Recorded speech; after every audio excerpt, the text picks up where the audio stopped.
Olá, bom dia, a paz do Senhor Jesus para todos os nossos irmãos e amigos. Estamos iniciando mais uma edição da lição de número 4 da Escola Bíblica Dominical e tem por título A Estrutura da Bíblia. Nós estamos falando diretamente da Igreja Evangélica Assembleia de Deus de Brasília, na área especial número 8, setor D, Taguatinga Sul, e tem como pastor presidente deste grande campo, o pastor Osival Pereira Xavier. Pois bem, estamos aqui hoje e hoje sempre, né, o pastor e professor Isidro, que é o ministrador das nossas lições, e vou passar para ele já fazer a oração inicial.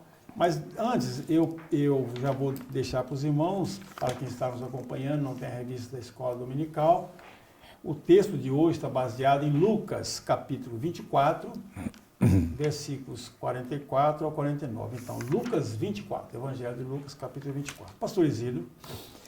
A paz do Senhor para os irmãos, que maravilha, estamos mais uma vez aqui, vamos orar iniciando essa aula abençoada. Pai, pedimos a Tua direção, a Tua orientação, fala conosco, como tem sempre falado através dessas lições, Senhor. E hoje iremos estudar sobre a estrutura da Tua palavra. Senhor, por Teu Espírito Santo, abra o nosso entendimento, o entendimento dos nossos irmãos, para que compreendamos a Tua palavra e possamos manejá-la bem para a Tua glória. Em nome de Jesus, amém. Amém. Vamos lá então, né, pastor? Muito bem. Maravilha. Ainda continuando, minhas irmãs e meus irmãos, o textuário da lição se encontra em Lucas, capítulo 24, verso 44, que tem o seguinte pensamento. E disse-lhes, são estas palavras que vos disse estando ainda convosco, convinha que se cumprisse tudo o que de mim estava escrito na lei de Moisés e nos profetas e nos salmos. Pois bem, a verdade prática diz, a Bíblia se divide em Antigo e Novo Testamentos, totalizando 66 livros divinamente inspirados. Toda ela é nossa única regra de fé e prática. Maravilha. Como já foi dito aí, a leitura em classe, Lucas, capítulo 24, verso 44 e 49, e o verso 44 diz assim, conforme está em tela, nos acompanhe, e disse-lhes, são estas palavras que vos disse estando ainda convosco, convinha que se cumprisse tudo o que de mim estava escrito na lei de Moisés e nos profetas e nos salmos. Então abriu-lhes o entendimento para compreenderem as Escrituras. E disse-lhes, assim está escrito, e assim convinha que o Cristo padecesse e ao terceiro dia ressuscitasse dos mortos. E em seu nome se pregasse o arrependimento, a remissão dos pecados em todas as nações, começando por Jerusalém. E dessas coisas sois vós testemunhas. Versículo 49 diz, eis que sobre vós envio a promessa de meu Pai. Ficai, porém, na cidade de Jerusalém, até que do alto sejais revestido de poder. Muito bem. A lição de hoje está dividida, como é de praxe, em 3 tópicos, ou 3 pontos, como queira. E o primeiro é como a Bíblia está organizada, o segundo, o Antigo Testamento, e o terceiro é o Novo Testamento. E a lição também tem 3 objetivos, né?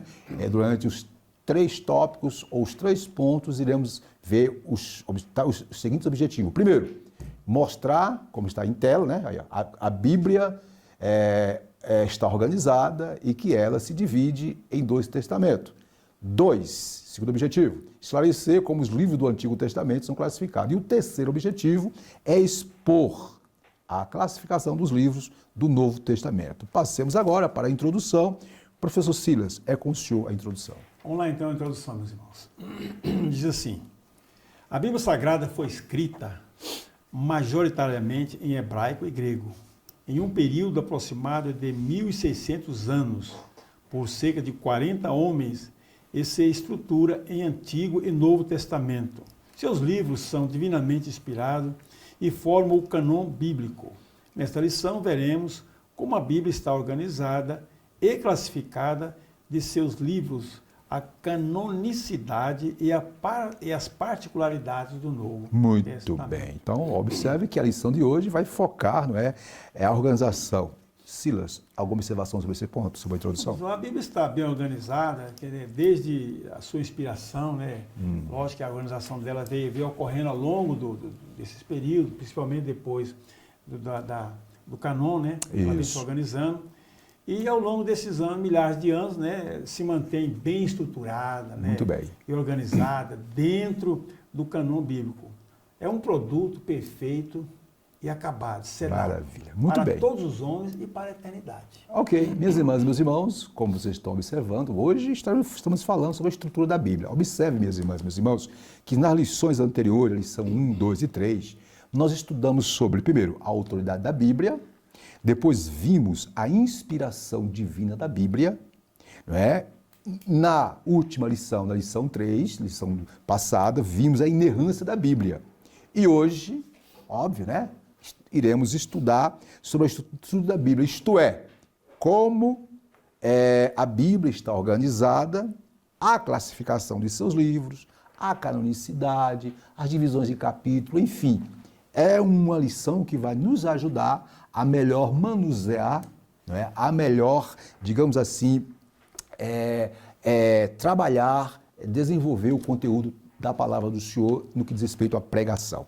E aí vem o tópico 1, como a Bíblia está organizada. Conforme está em tela, observa aí, nos acompanha aí no slide, em tela, como a Bíblia está organizada. Aí vem 1.1, definição do termo Bíblia. Primeiro vamos ver o que significa o termo Bíblia.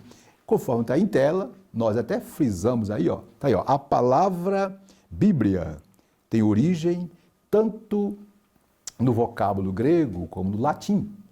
O termo grego, biblos, significa livro e tem conotação de qualidade sagrada. Está bem claro aí, né? Agora nós marcamos de vermelho aí em tela, observe, ó, a palavra Bíblia, do latim, é um substantivo feminino, singular, que igualmente exprime o quê? A ideia de livro.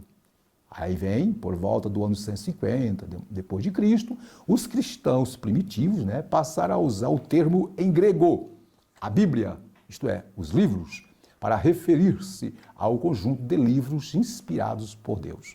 Aí o dicionário bíblico Wycliffe, né, explica que o singular Bíblia em latim revela uma unidade de pensamento e uma pureza. Sendo assim, fechamos de vermelho o item 1, ou 1.1. A coleção dos livros sagrados forma o quê? Um único livro, a Bíblia Sagrada, chamada também por Paulo de as Santas Escrituras, Romanos 1:2. Silas, sua observação. Pois é, pastor, é um termo de origem grega, né? Isso. O latim, né? Como já majoritariamente escrito foi escrito nessas línguas, né? Tem a mesma conotação que no final se reduz livro, né? Chamar no finalzinho significa livro, né? Logo a Bíblia é um livro mais de qualidade. Qualidade sagrada, pois se trata da palavra de Deus e, sobretudo, inspirada pelo Espírito Santo. Maravilha, maravilha. Eu quero trazer algumas informações para clarear melhor esse item 1, que é o seguinte, ó, a palavra Bíblia deriva-se diretamente do termo grego, que quer dizer livro pequeno. Nós estamos trazendo mais luz sobre o item 1, o qual, por sua vez, se deriva da palavra que designa a casca do papiro, que era o quê? Amplamente usado como material desse. O papiro era uma planta aquática que existe lá nas margens do rio Nilo, que em épocas remotas a sua casca era servida, era curtida e depois os escribas escreviam com como se fosse papel. Isso, muito bem, importante. Fechando, a palavra Bíblia, livro, afirma ao mesmo tempo a sua unidade e proeminência. A Bíblia é ao mesmo tempo, olha só que coisa linda, uma biblioteca, porque tem 66 livros, né? 66. E um livro. E, como já foi falado aí no item 1, o uso da expressão Bíblia entre os cristãos foi inaugurada, detalhe, por quem? Por Clemente, que foi bispo da Igreja de Roma. Clemente, ele viveu do ano 150 depois de Cristo ao ano 215. Foi um dos pais da Igreja. Dito isso, alguma dúvida mais? Não, tá corretíssimo. Maravilha. Né? Vamos continuar, então vimos aí a definição. Aqui é ponto tranquilo, passamos agora para o cânon. cano. Mas o que é o cano? Cano, Silas. 2. Vamos lá. 1.2, o cano da Bíblia. E aí, o que é o cano, Silas? Bom, a expressão cânon procede do hebraico Isso. canem, né? Com o sentido de vara de medir. O termo correspondente em grego é canon, que significa régua. Desse modo, na teologia, o vocábulo canon é empregado como norma e avaliação para identificar o livro sagrado. Em vista disso, o termo canon passou a designar os 66 livros aceitos como divinamente inspirado, 39 livros do Antigo Testamento e 27 do Novo Testamento. Isso quer dizer que o Espírito Santo guiou o seu povo a reconhecer a autoridade desses escritos como regra de fé e prática. Só um pouquinho, Silas. E aí nós fechamos de vermelho. Observa aqui, irmãos, em tela, né? De vermelho nós colocamos, né, Silas? Isso. Nesse sentido, o que, Silas? O cano? Ora, nesse sentido, o cano bíblico está completo, né? Nada pode ser acrescentado ou retirado das escrituras canônicas, conforme Apocalipse 22, 18 e 19. E aí, Silas, suas considerações? Pastor, na verdade, esse termo ele vem assim, na tradução, né, vem do hebraico, que é uma expressão, como diz aqui o comentário, medir. Isso. Né? Então vai até aproximar-se do grego com a expressão canon, que significa régua, né? Régua. Coisa certa, correta, né? Ora, o termo faz lembrar coisas correta, alinhada. Isso. Daí para designar o que, digamos assim, né? Isso. O cânon sagrado. Muito né? bem. Ou seja, os 66 livros inspirados pelo Espírito Santo. Nota bem, irmão, que a gente acentua bem aqui a palavra inspirado pelo Espírito Santo. É o que foi visto nas lições passadas, né, Silas? Nas lições passadas, então deixa de ser toda a vida. Isso, tem que enfatizar, né? Sempre enfatizar esse termo. Né? Isso. Eu quero trazer em cima desse 1.2, que é sobre o cano da Bíblia, alguma observação que vai jogar mais luz no que nós já vimos aí em tela. Observe, meus irmãos. Cano, ou escrituras canônicas, é o quê? É a coleção completa, como disse Silas, dos livros divinamente, o que, Silas?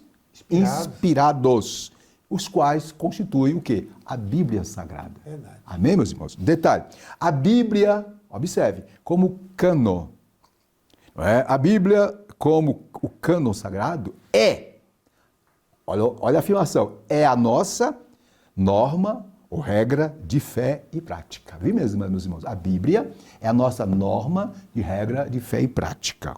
Ok? Disse dos livros, então, cano, né, se refere aos livros que foram tidos como certos, corretos, canônicos, inspirados. O que diferencia dos não canônicos, que é os chamados apócrifos. Interessante que lá na igreja primitiva, um dos pais da igreja, viu, Silas? É bom citar isso para os irmãos entenderem.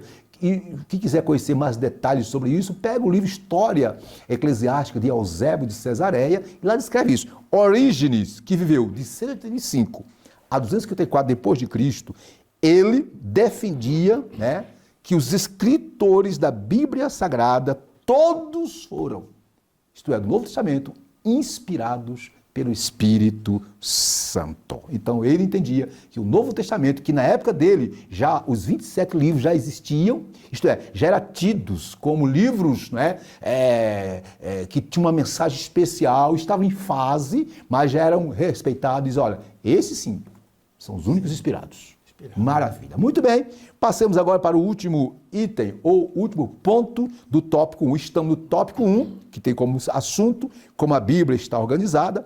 Vimos a definição do termo Bíblia, livros, biblioteca e etc. Vimos o cano, que é o quê? Que é uma régua, que é algo que mede, algo que dá um norte, e é aquilo que diz respeito aos livros que foram separados, escolhidos, inspirados, o cânon bíblico. E agora vejamos, né, como é que a Bíblia se divide, que, óbvio, conforme está em tela, todos nós sabemos, a Bíblia, né, ela se divide em duas partes, que os chamados dois testamentos. Vou ler aqui, Silas. Observe, está em tela, nós até, né, grifamos, aí, o termo testamento vem do latim testamentu, que é tradução da palavra grega diateke,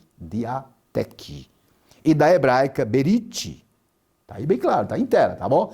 Ambos os termos, observe, minhas irmãs, está em tela, têm um sentido de quê? Abre aspas, de aliança, pacto ou concerto de Deus com a humanidade. Então está bem claro aí, né? Os dois testamentos bíblicos. Então, primeiro e o segundo, tudo tem a ver com o quê? Com aliança, com pacto. Agora, nós destacamos aí em tela, no slide, azul, tá aí, ó. A expressão Antigo Testamento, né, foi inaugurada por Paulo, conforme a segunda carta aos Coríntios 3,14. E refere-se a quê? Lógico, aos livros dos judeus, né, reconhecidos por Jesus como o quê? As Escrituras, a lei, os profetas e os salmos, conforme Lucas 24, 44. Detalhe, conforme está em tela, na época de Paulo, na época de Jesus, eles usaram quais livros sagrados? O Antigo Testamento, o mesmo 39 livro que nós temos hoje. De vermelho em tela, observe, o termo Novo Testamento, por sua vez, foi usado para referir a quê? Ao cumprimento profético de Jesus como o quê? O mediador da nova aliança. Lá em Jeremias 31, lá havia a profecia de que haveria um novo concerto, a nova aliança, e etc. Jesus veio concretizar. Essa expressão também passou a designar o quê? As escrituras, né, inspiradas dos cristãos, igualmente reconhecida como as escrituras sagradas. E aí, Silas, sobre esse tópico 3, nós temos aí a síntese, ou a sinopse, como que, né? Que diz o seguinte: a Bíblia, portanto, divide-se em 2 testamentos, divinamente inspirados, o Antigo e o Novo. Silas, suas observações. Bom, pastor, na realidade, os termos, como está no comentário, né? Isso. De origem latim, grega, Isso. passa para indicar aliança mesmo, né? Aliança, conceito, pacto. Então, há uma junção entre o Antigo e o Novo Testamento, visto se resumir em uma só obra, né? Isso. Do Espírito Santo. Maravilha. O Novo Testamento expressa o cumprimento de muitas profecias messiânicas que combinam com a nova aliança em Cristo Jesus. Vale lembrar que o Novo Testamento, os escritores do Novo Testamento se reportaram às Escrituras, o que estava escrito no Antigo Testamento, né? Se reportaram. E também complementando com os ensinos de Jesus. Muito bem. Então, no Novo Testamento, ele se reporta os ensinos que tem no Deuteronômio, no Pentateuco, e se reporta também aos ensinos de Jesus. Muito bem. Então, há essa junção, então, do Novo e do Velho Testamento. Muito bem. O Novo Testamento pelos apóstolos, e lá atrás, Moisés, o grande autor desse e outros. Maravilha. Detalhe, minhas irmãs, detalhe, viu? Ok. Observe que nós estamos fechando o tópico 1, que tem como assunto como a Bíblia está organizada. Ela está organizada em 2 testamentos, né? O Antigo e o Novo. Agora, eu quero trazer, Cila, alguma observação para fechar esse tópico, porque no próximo tópico nós vamos especificar, vamos falar diretamente do Antigo e do Novo Testamento. Mas para que nós consigamos ter uma ideia melhor, precisamos de alguns detalhes. Observe, as designações Antigo e Novo Testamento como divisões principais da Bíblia, tal qual conhecemos em nossos dias, detalhes, teve início no tempo do apologista, por nome Tertuliano, que foi teólogo, foi um jurista, não é? Que viveu do ano 150, dos anos 22 depois de Cristo, foi martirizado, né? E ele foi o primeiro a referir-se aos 66 livros canônicos como o Antigo e Novo Testamento. Agora, um detalhe que eu quero chamar a atenção. Antes de nós irmos para o tópico 2, falar sobre o Antigo Testamento. Detalhe, os 66 livros, minhas irmãs e meus irmãos, estão classificados, detalhes, não está na revista, é só informes. Os 66 livros estão classificados ou agrupados por assuntos, sem ordem cronológica. Então, por favor, é bom ter isso em mente ao estudar a Bíblia. Por quê? Pois isto evitará mal entendido, especialmente na esfera da história e da profecia bíblica e do desenvolvimento da doutrina. Então, a Bíblia, o assunto está agrupado ela foi agrupada por assunto. Outro detalhe, a Bíblia foi dividida em capítulos por volta de 1227 depois de Cristo, pelos teólogos Steve Langton, bispo de Canterbury, na Inglaterra, e professor da Universidade de Paris, na França. Aí vem também a Bíblia, não estou adiantando, porque depois não vamos falar só do Antigo e Novo Testamento. A Bíblia tem 1189 o quê? Capítulos. 929 no Antigo Testamento e 260 no Novo Testamento, né? E o maior capítulo da Bíblia é o Salmo 119 e o menor, conforme a tradução, Salmo 117. São detalhes. Fechando. A Bíblia foi dividida em versículos em duas etapas. O Antigo Testamento, em 1445, pelo Rabi Natan, e o Novo Testamento, em 1551, por Robert Stevens. Portanto, fechando, ao todo, a Bíblia tem 31.173 versículos, sendo que no Antigo Testamento, 23.214 versículos, e no Novo, 7.959 versículos.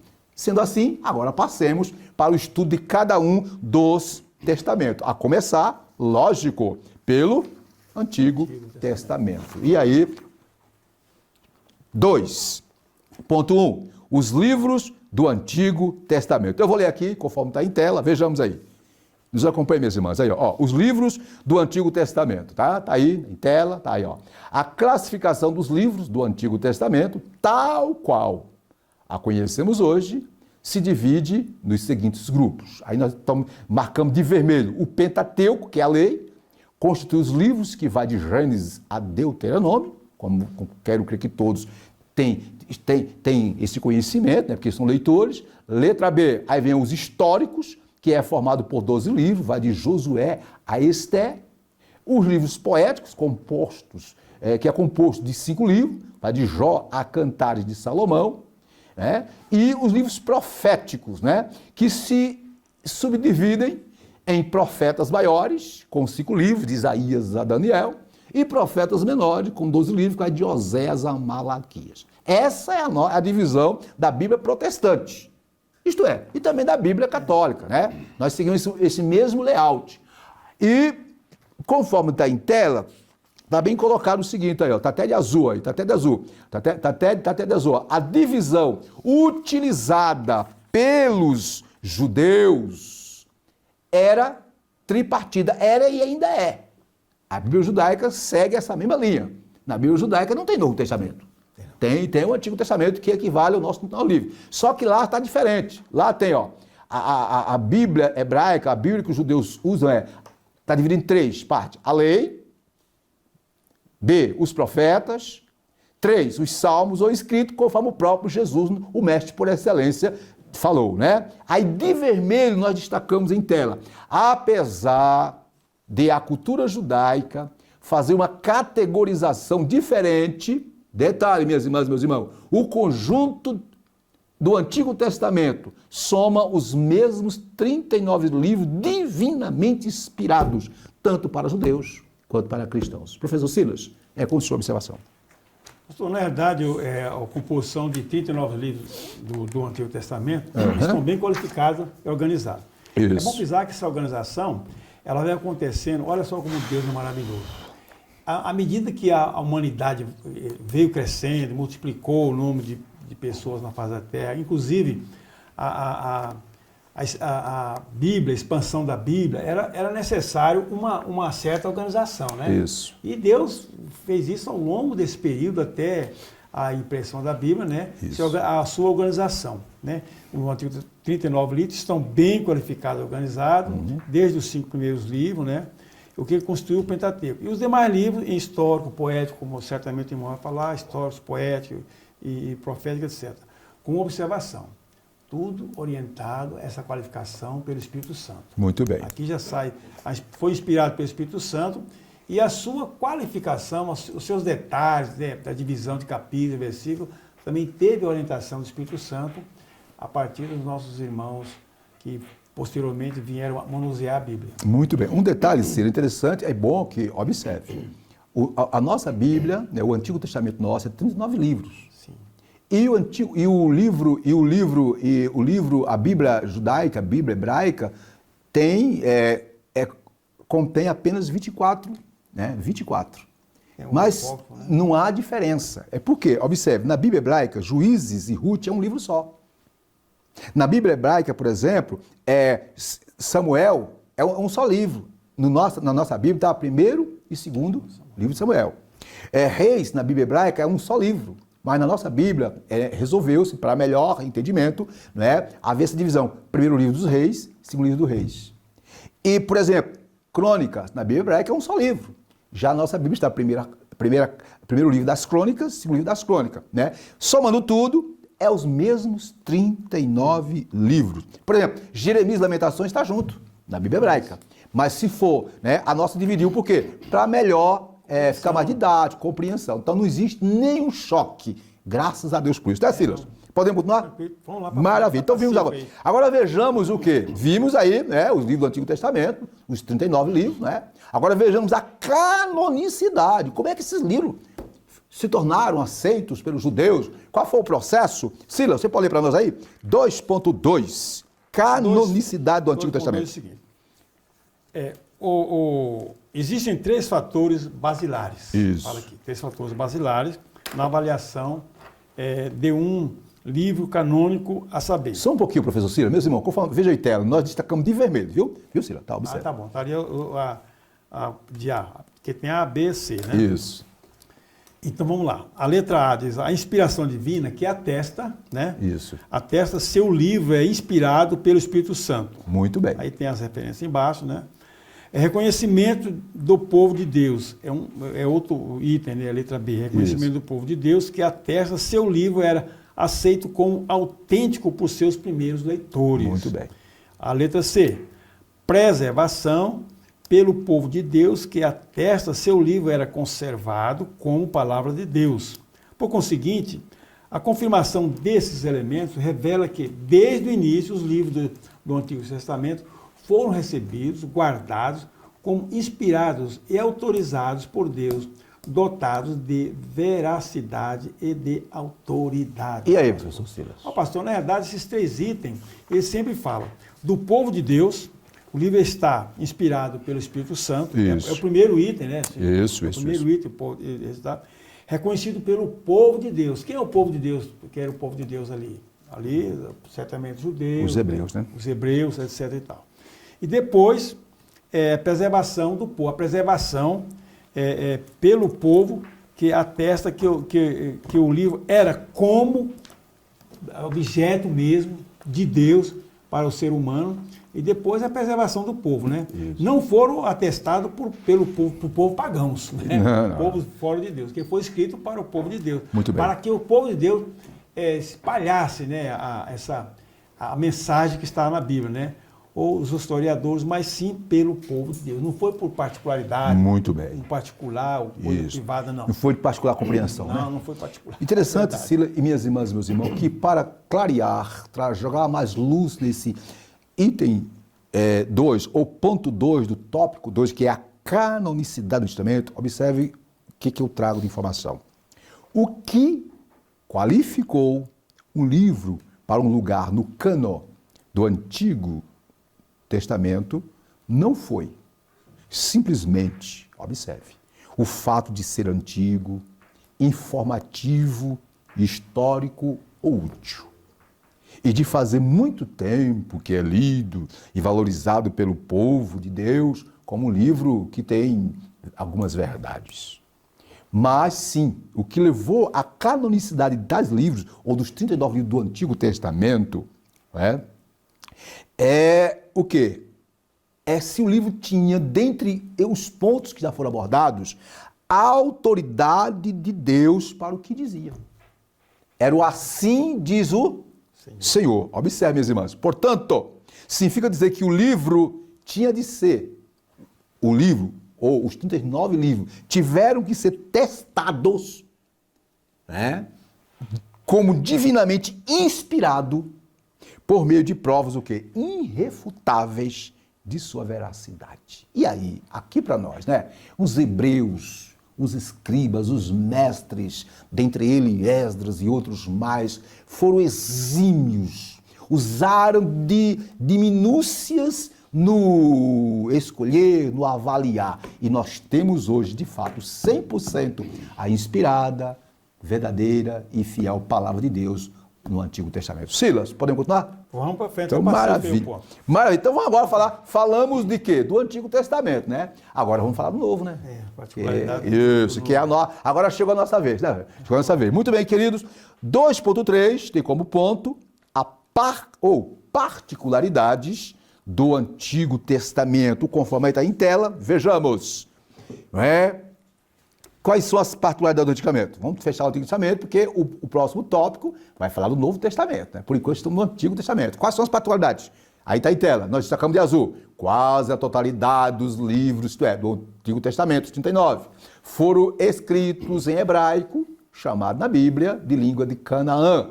Algumas porções foram escritas em aramaico, uma espécie de dialeto que se deu ou que deu origem à língua árabe. Está a diversas referências. Aí nós destacamos de vermelho o último livro canônico, né, que é o livro do profeta Malaquias, né, ok? Ele de fato narra ou descreve ou ele conclui o quê? A mensagem profética definida ou conclusiva de Deus. Então, o último livro canônico foi o do profeta Malaquias, que concluiu por volta do ano 430 a.C. Desde então, detalhe, desde o profeta Malaquias, nada mais pode ser acrescido ao cânon do Antigo Testamento. Aí vem, fechando esse ponto, para facilitar a tarefa, e de citar a Bíblia, nós já adiantamos e falamos, né? Que em 1227, depois de Cristo, o texto foi dividido em capítulos e por volta de 1445, o Antigo Testamento foi dividido em versículos, né? E como nós falamos logo no início, o Antigo Testamento, ele tem os seguintes versículos do Antigo Testamento. Nós temos 929 capítulos no Antigo Testamento e temos versículo 23, 214 versículos, né? Muito bem, Silas, sua observação. Uma das particularidades que acentua bem aí é a língua, né? Que foi escrito, né? Até encerramento do último livro canônico, que é do Velho Testamento, Isso. o Deuteronômio, né? Muito bem. Depois vem as suas divisões, versículo, capítulo, que foi posterior, né? Okay. Essa particularidade que introduz a organização para melhor compreensão, para melhor leitura, né? E foram escritas, né? Realizadas posterior, como falamos, tudo isso por homens do povo de Deus, orientados pelo Espírito Santo. Porque aqui eu gosto de falar assim, a inspiração é uma coisa, foi inspirada para escrever a Bíblia, de modo geral. Muito bem. E depois os homens de Deus foram orientados, ao longo desse período, né? Orientados a fazer essas divisões. Muito né? bem. Capítulo, versículo, Isso. tudo isso para melhor compreensão e leitura da Bíblia Sagrada. Sobre particularidades, Sila e minhas irmãs, eu quero trazer alguns informes que eu creio que é importante. Observe, quando você lê o livro de Malaquias, passa 2, 3 para uma página, já chega no Novo Testamento, e aí encontra lá em Mateus, um outro mundo, uma outra cultura, lá você encontra saduceus, fariseus, coisas que não encontra em Malaquias. Vejamos, observação. Primeiro, um detalhe interessante, viu, Silas e meus irmãos? A descoberta dos rolos do Mar Morto, esses rolos foram encontrados numa caverna em Curã, próximo ao Mar Morto. Foi descoberto o quê? Diversos textos do Antigo Testamento. Detalhe, isso foi em 1900, entre 1947 a 1964, do século XX. Todos esses manuscritos comprovam ipsilidem, detalhe por detalhe, tudo o que os profetas ou os livros do Antigo Testamento dizem. Isso. Ok? Confirmando. Né? Aí vem um detalhe interessante que eu quero trazer aqui sobre esse intervalo, ou esse interregno entre Malaquias, entre o Antigo e o Novo Testamento, porque isso aqui é importante. E eu quero trazer essa luz. Observe. Né? Observe o que ocorreu nesse interregno entre Malaquias e Mateus. Esse período, chama-se período entre o Velho e o Novo Testamento, é conhecido como período interbíblico ou período intertestamentário. Isso que é importante. Isso. Esse período durou mais ou menos 400 anos, onde não houve nenhuma profecia. Porém, houve muitos fatos históricos que impactaram na cultura, na história, na sociedade do Antigo e do Novo Testamento. Vejamos, rapidinho aqui. Durante esses 400 anos, o qual não houve nenhuma palavra profética, porém houve alguns acontecimentos. Primeiro, nesse período, né, o Império Persa, ou dos Medos e Persas, que era o império que dominava na época de Neemias, na época de Malaquia, ele foi conquistado pela Grécia, né, através do domínio de Alexandre o Grande. Alexandre o Grande conquistou o reino persa e estendeu o domínio grego por todo o mundo de então. E por onde ia, divulgou a cultura, a filosofia e a língua grega. É um detalhe, não é?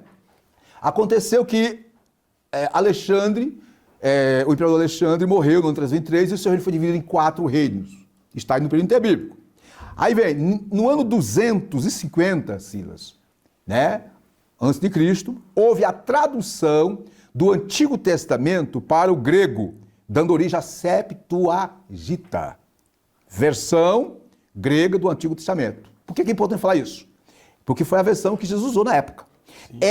A Septuaginta, possui esse nome por quê? Porque, segundo as tradições judaicas, 72 estudiosos foram convocados, reunidos na ilha de Faros, próximo da cidade de Alexandria, no Egito, para traduzir o Antigo Testamento do hebraico para o grego. Isto por volta do ano 250, que já falamos antes de Cristo. E isso teria ocorrido no prazo de 72 dias, juntamente com a tradução do hebraico para o grego, juntamente também traduziram, foi incorporado os livros apócrifos. Que livros são esses? Tobias, Judite, Baruque, Macabeus 1 e 2, Sabedoria de Salomão e Eclesiásticos. Isso que é importante saber. Detalhe, outros detalhes que ocorreram no período interbíblico. No ano 175 a 64 surgiu um imperador, isto é, um rei por nome Antíoco Epifânes, que era rei da Síria, que foi das regiões que foi dividido o Império Grego com a morte de Alexandre. A Judéia estava subordinada à Síria. O que ele fez? Ele fez uma grande perseguição, proibindo o judaísmo e, infelizmente, profanando o templo. O templo foi fechado. Detalhe, do ano 167 a 160 surgiu os Macabeus, os irmãos Macabeus, a partir do seu pai Matias, que foram um grupo de religiosos, de pessoas, de judeus tementes, que lutaram para expulsar o domínio sírio e restaurar o culto no templo. O que ocorreu no ano 165 a.C. Na restauração do templo, que ficou 3 anos e meio mais ou menos fechado, daí surgiu a festa da dedicação, que Jesus, em João 10:22, participou. Rapidinho, isso que estou adiantando, né? Em 63 a.C., começou o domínio romano, não é? Com Pompeu invadindo a Terra Santa. Isso são os acontecimentos entre Malaquias e Mateus. No ano 27, inicia-se o período governamental de Roma por nome Império, com o primeiro imperador Otávio Augusto César. No ano 19 a.C., Herodes, né, assume o reino ali da Judéia, ali de Israel, e reinicia uma restauração total do templo. Quando Jesus, lá em Mateus 24, lá interpelado pelos discípulos, vede a obra do templo, era esse templo. Detalhe. Então, tudo isso aconteceu antes de Mateus. Nesse período interbíblico surgiu os saduceus, os fariseus. Enfim, tudo isso aconteceu entre Malaquias e Mateus. Quando você chega em Mateus, você vai chegar, por exemplo, lá em Lucas 2:1, fala que o imperador baixou um decreto para que houvesse o recenseamento. E quem foi esse imperador? Otávio Augusto César. Então, eu estou dizendo isso, meus irmãos, para que quando você for ler a Bíblia, entenda que entre Malaquias e Mateus existe um hiato histórico que forjou a cultura, o ambiente político, o ambiente histórico, social, religioso que nós encontramos no Novo Testamento. Ok, chefe? Podemos continuar agora? Podemos. Agora vamos passar para o Novo Testamento, né? Vamos passar para o Novo Testamento, que é o que nos interessa. Novo Testamento. Bem explicado isso aí. Tópico 3, por favor. Vamos lá então. Tópico 3 é o seguinte: esses livros foram reconhecidos. Conforme está em tela, né? Tá lá. Esses livros foram reconhecidos pela igreja após a morte e ressurreição do Senhor Jesus Cristo. E estão classificados em 4 grupos principais. A saber, Evangelhos, que são os 4 livros: Mateus, Marcos, Lucas e João. B, formado pelo livro de Atos dos Apóstolos. C, epístolas, que sim, se subdivide em epístolas paulina, né, com 18 cartas, 13. Com 13 cartas de Romanos a Filemon, e as epístolas gerais com 8 cartas de Hebreus a Judas, e a revelação, constituída pelo livro de Apocalipse. O conjunto totaliza 27 livros inspirados e autorizados, que são chamados canônicos. E aí, meu Ciro, o que você diz sobre esse ponto? Assim como no Antigo Testamento, né, Sei. há uma classificação também no Novo Testamento. Né? Isso. Mas de modo diferente, visto que foram reconhecidos, né, pela igreja Isso. depois da morte e ressurreição de Jesus. E os apóstolos atestaram isso, né? Sendo em evangelho, conforme histórico, epístola, totalizado 27 livros. É bom lembrar que essas pessoas que escreveram esses livros, todos eles foram contemporâneos de Jesus. Aí fala, mas Paulo, Jesus apareceu com ele pessoalmente, de uma maneira sobrenatural. Muito então, bem. todos eles tinham subsídios necessários para escrever as epístolas, as cartas, os evangelhos de Jesus. Muito bem. Eu queria, para começar a falar sobre o Novo Testamento, vimos o Antigo Testamento, vimos o período interbíblico, né? E agora o Novo Testamento, nós vamos ver um ambiente que foi forjado durante o período interbíblico. Detalhe, o Novo Testamento, minhas irmãs e meus irmãos, o Novo Testamento está para o Antigo Testamento na mesma proporção que o cumprimento está para a promessa. Se o Antigo Testamento registra o que Deus falou no passado aos nossos pais pelos profetas, o Novo Testamento registra a palavra final que ele falou por seu Filho, em quem todas as mais antigas revelações foram resumidas, confirmadas e transcendidas. Ainda sobre o ponto 1, os livros do Novo Testamento, trazendo mais luz do que está interno, do que foi dito aí, do que está na revista, no ponto 1 do tópico 3, observe, os primeiros, viu Silas, viu meus irmãos, os primeiros documentos do Novo Testamento a serem escritos foram as primeiras epístolas de Paulo. Estas, junto possivelmente com a epístola de Tiago, foram os primeiros livros escritos. Foram compostos mais ou menos por volta entre 48, 47 a 60 depois de Cristo. Antes mesmo, detalhe, que o mais antigo dos evangelhos fosse escrito. Os 4 evangelhos, Silas e irmãos, não é, pertencem às décadas entre 60 e 100 mais ou menos, né, da era cristã, ok? E é também a esse período que se atribui todos, ou quase todos, os outros escritos no Novo Testamento. Fechando, observe, que é importante, isso é informação para clarear, para dar mais luz sobre o texto da revista. Aqui, ó. Enquanto, olha o detalhe, a composição dos livros do Antigo Testamento, isto é, o período que durou para ou fosse composto, houvesse a canonicidade, se estendeu por um período de 1000 anos, ou mais, os livros do Novo Testamento foram escritos em menos de um século. Isto é, já no primeiro século, início do segundo século da era cristã, os 27 livros estavam escritos, enquanto que o antigo durou muito tempo.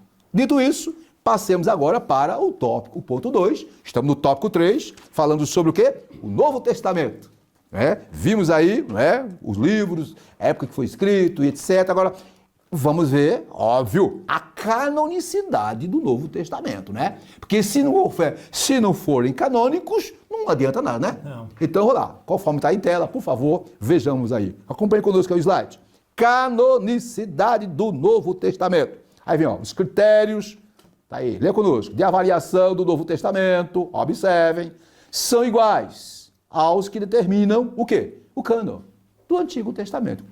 Em que sentido são iguais? Primeiro, isto é, requer-se a inspiração, requer-se o reconhecimento por parte da comunidade, requer-se também que a preservação dos livros como palavra de Deus, tudo que foi exigido, que levou os 39 livros a se tornarem canônicos, conforme os hebreus determinaram, o mesmo exigido do Novo Testamento. Aí vem aqui, nesse ponto, ou nesse sentido, a Bíblia oferece indiscutíveis provas de inspiração do Novo Testamento, conforme os versículos referência. Aí nós colocamos aí, destacamos de vermelho, quanto, observa o detalhe, ao reconhecimento dos livros como fidedignos desde o início, os escritos falsos foram refutados pela igreja em relação. O quê? Em relação à conservação das escrituras. Os primeiros cristãos adotaram a prática de leitura dos livros autorizados em suas reuniões de culto. E na medida que iam lendo, os livros passaram a ser tidos como livros fidedignos. De verde, para fechar assim, mediante tais fatos, atesta-se que desde o começo a igreja primitiva reconheceu, observa assim, e preservou os livros canônicos alicerçada sobre o quê? O fundamento dos apóstolos e dos profetas. Suas considerações. É bom frisar isso aí, Isso. fundamento do processo. Né? Isso. Bom, assim como houve critérios, né, para o antigo, como forma Com certeza. os comentários diz, né? Diga-se de passagem, tudo orientado pelo Espírito Santo, né, essa canonicidade, né? Houve uma severa apuração, né? Uma severa Com apuração, certeza. investigação, para testar realmente se não havia alguma falsidade. Tanto é que os livros apócrifos não estão inseridos Muito bem. nesse contexto aí, né, pastor? Maravilha. Tudo os seus escritores todos esses escritores, como já disse anteriormente, eles tiveram contato com Jesus, né? Paulo, inclusive Paulo, que teve posteriormente, não foi apóstolo lá de origem, né? No ministério de Jesus, mas foi reconhecido posteriormente pelos próprios apóstolos, né?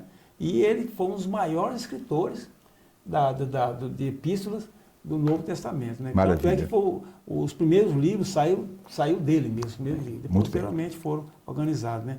Como relata a Bíblia, não há inerrância, não há falibilidade, Isso. né? Nesse termo, né? Conforme a lição atesta, né, pastor? Ok. Ainda dentro desse ponto, eu quero trazer alguma observação, porque são observações importantes que vai, digamos assim, corroborar, reafirmar o que está sendo dito. Observe, Norman Geisler, filósofo, teólogo, apologista e escritor, afirmou em seus escritos, porque ele já faleceu, que os primeiros cristãos, viu, minhas irmãs e meus irmãos, apesar de terem sido bombardeados por muitos escritos falsos, pelo final do século I, esses cristãos, apesar de serem bombardeados com tantos ensinos falsos, já tinham concluído o cânon do Novo Testamento.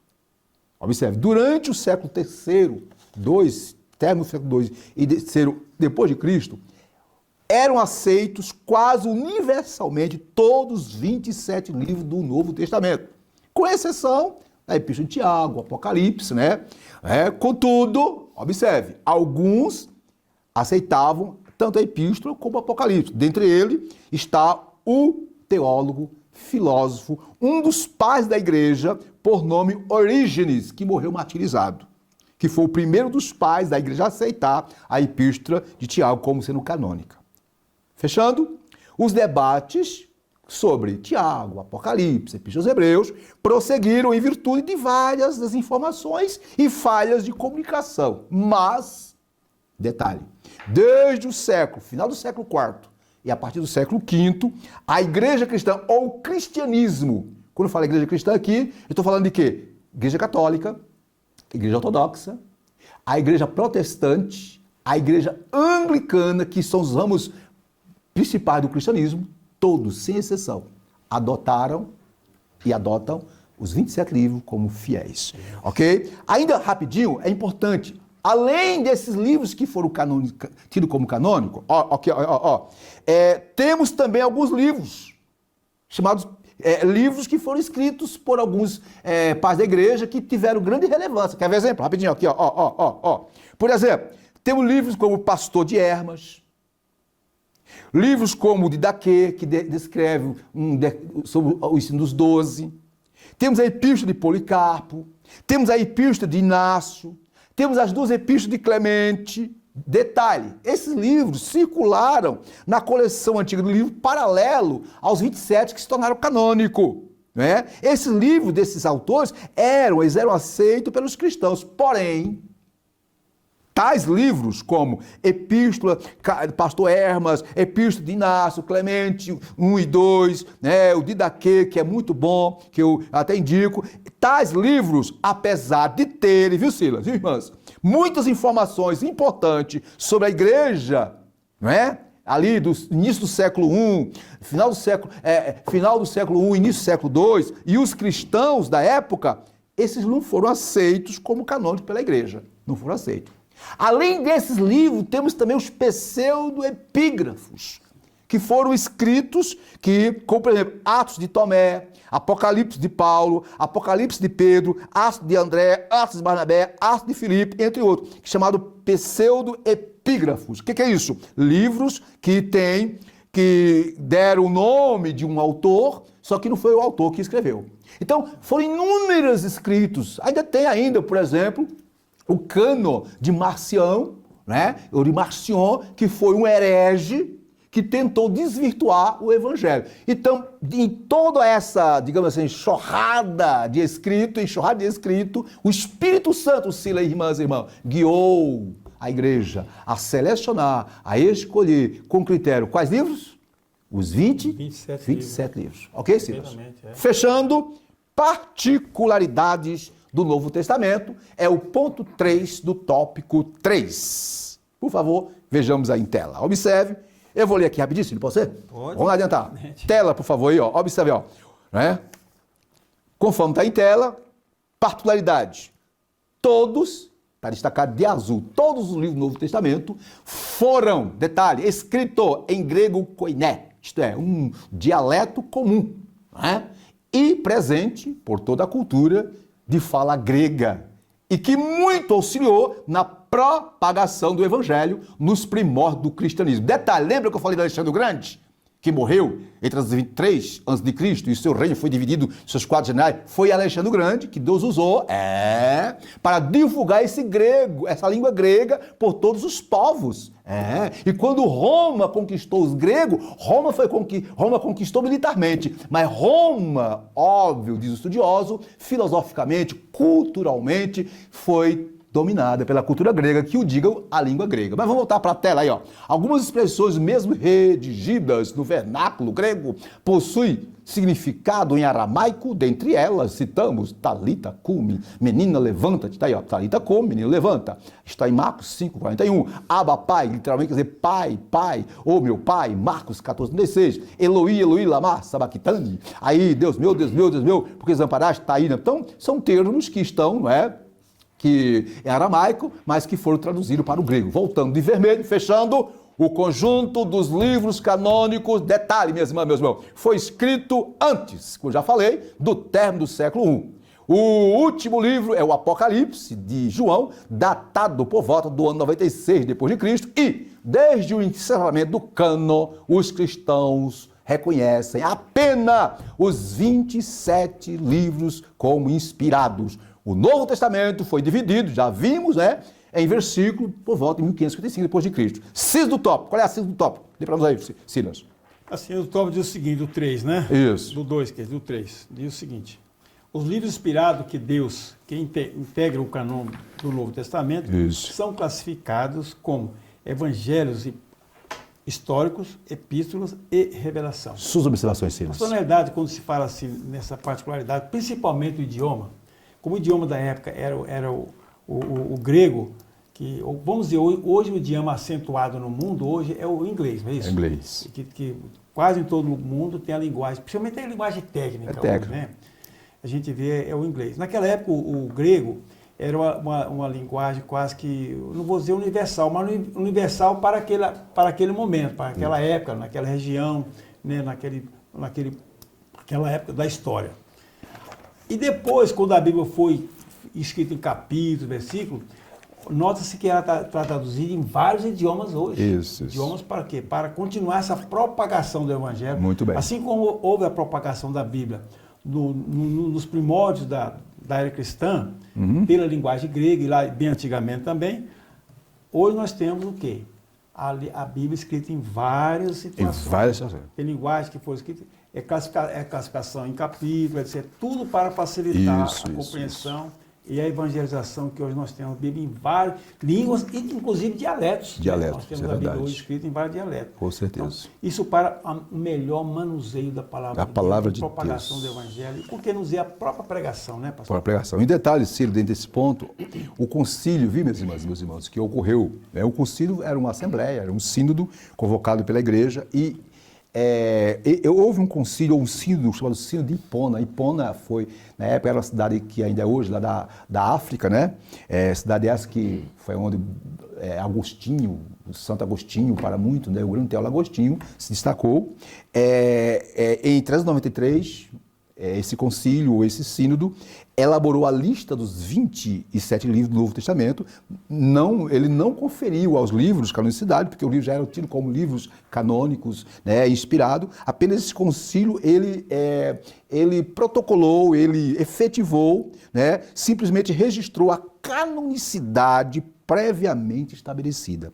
Desde então, conforme historiadores, não tem havido qualquer restrição aos 27 livros. E, de vez em quando surge alguém aqui, ali, acolá, questionando, porém, com o tempo, essas questões ou esses questionamentos são totalmente desfeitos. Detalhe, fechando, todo o Novo Testamento como o Antigo Testamento. Nós, protestantes, nós que seguimos a linha da Reforma Protestante, a nossa Bíblia contém 39 livros no Antigo Testamento, 27 no Novo, compondo 66 livros. Óbvio, nós temos nossos amigos católicos, que a sua Bíblia no Antigo Testamento tem 7 livros a mais, né? Tobias, Judite, Sabedoria de Salomão, Eclesiastes, Príncipe de Macabeu, Baruque, etc. Né? Porém, nós temos o nosso livro, a nossa Bíblia, conforme, não é, a Bíblia judaica no Antigo Testamento, e no Novo Testamento tudo é igual. Dito isso, passemos para a conclusão da lição, né? Vimos aí na lição de hoje o tema, né? Estrutura da Bíblia, né? Como era que era estruturada, Antigo, Novo Testamento, divisões em capítulos, em livros, etc. Mesmo o Antigo Testamento nosso, diferenciando da Bíblia hebraica, mas é os mesmos livros, não há diferença, tudo para a glória de Deus. Silas, agora a conclusão é com você. Vamos lá então, a conclusão diz o seguinte: o conjunto dos 66 livros foram escritos, formam um único livro, a Bíblia Sagrada. Esses livros constituem o canão bíblico do Antigo e do Novo Testamento. Isso. Os critérios para a avaliação da canonicidade são a inspiração, o reconhecimento e a preservação dos livros, né, como palavra de Deus. A comprovação desses critérios revela que as Escrituras foram aceitas e preservadas como livros autorizados por Deus. Maravilha. Suas palavras finais. As suas Escrituras, isto é, a palavra de Deus, a Bíblia Sagrada, né? Sim. Com seus 66 livros, é a genuína palavra de Deus, né? São únicos escritos inspirados por Deus para o homem em todas as gerações, né? Que permaneceu e permanece para sempre, né? Conforme diz nas gerações, porque foram inspirados pelo Espírito Santo. Muito bem. Em 1 Pedro 1:25, o apóstolo atesta que ela permanece para sempre, conforme diz o texto assim, 25. Permita eu ler aqui. 1 Pedro, primeira carta de Pedro, capítulo 1, versículo 25, que diz assim: mas a palavra do Senhor permanece para sempre. Esta é a palavra que entre vós foi evangelizada. Então, muito bem. O Pedro está atestando, isso, né, a veracidade da palavra de Deus. Muito bem. Minhas irmãs e meus irmãos, estamos caminhando para o término e quero concluir a minha fala sobre a temática de hoje, que é a estrutura da Bíblia, com a seguinte fala, com o seguinte pensamento. Observe, os 66 livros da Bíblia podem ser resumidos em 5 palavras, todas referente a Cristo. Vejamos, o Antigo Testamento trata da preparação do mundo para o advento de Cristo. Os Evangelhos tratam da manifestação de Cristo ao mundo como Redentor da humanidade. Atos dos Apóstolos tratam da propagação do Evangelho de Cristo por meio da igreja no poder do Espírito Santo. As epístolas paulinas e as epístolas gerais tratam da explanação dos ensinos de Cristo. Em outras palavras, são os detalhes da doutrina cristã. Aqui eu quero fazer um adendo. Quer saber qual é o plano de Deus, o projeto de Deus, o querer de Deus, os valores que Deus quer que eu e você, que nós vivamos, está nas cartas das epístolas. Fechando, o Apocalipse, queridos, apresenta Jesus como o consumador de todas as coisas. Ele mesmo, Jesus, disse em Apocalipse 1:8, eu sou o Alfa, o Ômega, o princípio e o fim, diz o Senhor. O que é, o que era, o que há de vir, o Todo-Poderoso. Que Papai do Céu, através do Espírito Santo, cada vez mais façam que eu e você tenhamos mais prazer, nos voltemos com mais intensidade para a sua palavra, que é o manual de Deus para a humanidade. Muito bem, iremos agora passar para o término. Silas, suas Bem, meus irmãos, palavras. graças a Deus, mais um término da ministração, dessa lição de número 4, né? Falando sobre a Bíblia. Eu digo a vocês, meus irmãos, seja um leitor e praticante da palavra de Deus. Muito a bem. Bíblia Sagrada, que é a palavra de Deus genuína ao homem. Isso. O código de ética, o código para a humanidade. Se toda a humanidade, pastor, ela praticasse a Bíblia, não teríamos guerra, né? Muito bem. Não teríamos nada disso aí. Muito seria melhor, Não né? havia conflito, né? Então, eu convoco os irmãos desde já para continuar um aluno da escola dominical. Se não é aluno, matricule na sua igreja, na escola Isso. dominical. Seja leitor da Bíblia e da escola bíblica dominical também. Na próxima lição, será a lição número 5, que tem por título Como Ler as Escrituras. Olha, essa lição é muito importante. Serão dicas, né, professor? Ela vai dar para você uma dinâmica de como você lê a palavra de Deus. E quanto mais você lê, mais você vai compreender, mais você vai receber a palavra de Deus na sua vida. Muito viu, bem. meus irmãos? Então, terminando mais uma lição, eu desejo a todos um bom dia para os irmãos. Que Deus abençoe você e toda a sua casa. Amém. Vamos orar pelos irmãos, por todos, sem exceção, pedindo que Deus, através do Espírito Santo, visite, conforte, console. Pai, te apresentamos neste momento cada irmão, cada irmã que está participando conosco desta aula online, pela Deb TV. Pai, usa essa lição para edificar, consolar, confortar, despertar teu povo, meu Deus, para a compreensão de que a tua palavra é o que há de melhor da sua parte para o ser humano. Pai Santo, visita aqueles que estão enfermos, doentes, desperta o teu povo, abençoe, Pai, cada escola bíblica dominical. É no nome de Jesus que nós oramos neste momento. E, obviamente, quero aqui dizer para todos, tenham todos um dia abençoado com a graça de Deus. E que a graça do Senhor Jesus Cristo, o amor de Deus nosso Pai, a comunhão consoladora do Espírito Santo, será com todos hoje e sempre. Amém. 2022, o ano da renovação espiritual. Não esqueça, 2022 é o lema, a Débora tem como lema, o ano da renovação espiritual. E aqui para nós, Cida, só a renovação a partir de um retorno sincero aos princípios da palavra de Deus. Né, Silas? E a vitória é nossa, pelo sangue de Jesus. Deus abençoe a todos. Até a próxima. Se Deus quiser.